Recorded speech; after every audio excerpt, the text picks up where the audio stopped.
The Scoop on CE Registry. An interview with Dr. Debra Persinger, FSMTB Executive Director.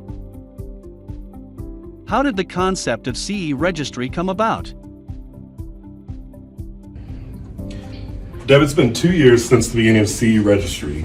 In that 2 years, can you give me a little bit of the history that came about when you guys were thinking about how we should design this program, kind of what the ins and outs of it would be? Sure. So 2 years is a short history, including the COVID pandemic. But in that time, it was actually originated by the state licensing boards who were struggling with the need for consistency and uniformity in continuing education. So our members, state licensing boards, approached the Federation and asked us to explore and develop a program that the state boards could rely on in terms of quality education that would also serve their licensee constituents. What separates FSMTB's CE Registry from other programs like it? Would I be correct in assuming that this is not the only program like this? Well, certainly other professions need continuing education to renew a license for the profession. I really commend the massage therapy regulatory community and the state licensing boards. It was very progressive, with a lot of foresight and preparation in devising the model for CE Registry.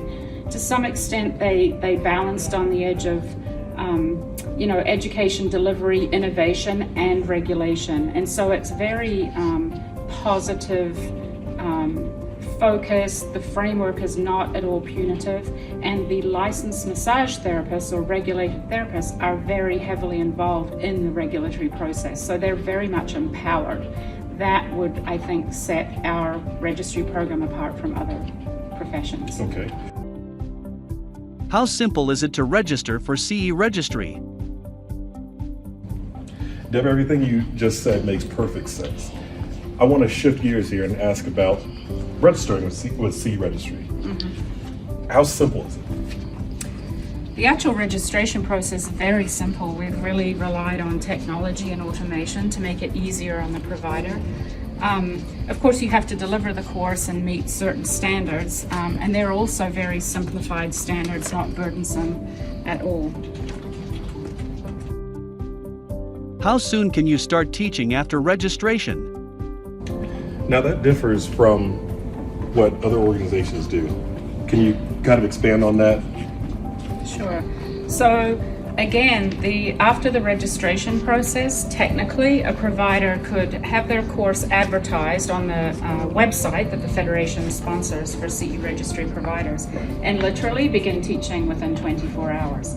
So the therapist can search, find the course, take the class if it's online or in person. That's also on the website, and then literally be teaching and then move into the registration level.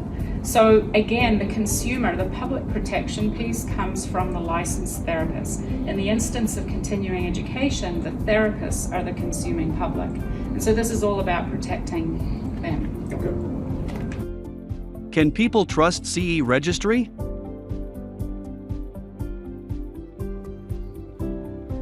Deb, you've done a great job in going down through the history of the program, the ins and outs of the program. But I think the most important question, the question that sticks to every provider, every LMT, is what gives people confidence in CE Registry? Public protection permeates everything that the Federation and the state regulatory boards do. So to sum it up in a couple of words, we trust but verify, or trust and verify. Right. That comes through. So for example, from the point of view of the provider, they can instantly begin teaching under the auspices of CE Registry. Yet, on a daily basis, or every time they teach a class, we're constantly in the feedback loop, getting feedback from the consuming public, which is the licensed massage therapists. From the point of view of the therapists, they get to participate in the accountability phase of the program, the verification aspect, feeding information into the Federation. That's part of our oversight of the program and the accountability. And then from the point of view of the regulatory community, the state licensing boards and the regulatory agencies can rely on a system that they designed and developed specifically to meet their needs. When a student or a learner in CE Registry takes a class or completes a course, that information is uploaded into CE Registry by the provider, and then we send it, again, using cutting-edge technology, into the massage therapy licensing database. So that national database with therapist profiles, the state licensing boards can go in and verify and validate, did therapist X indeed take this course? How many hours was it? Was it online? Was it not? So for both all of the provider, the therapist learners, and the regulatory community, that accountability is there every step of the process.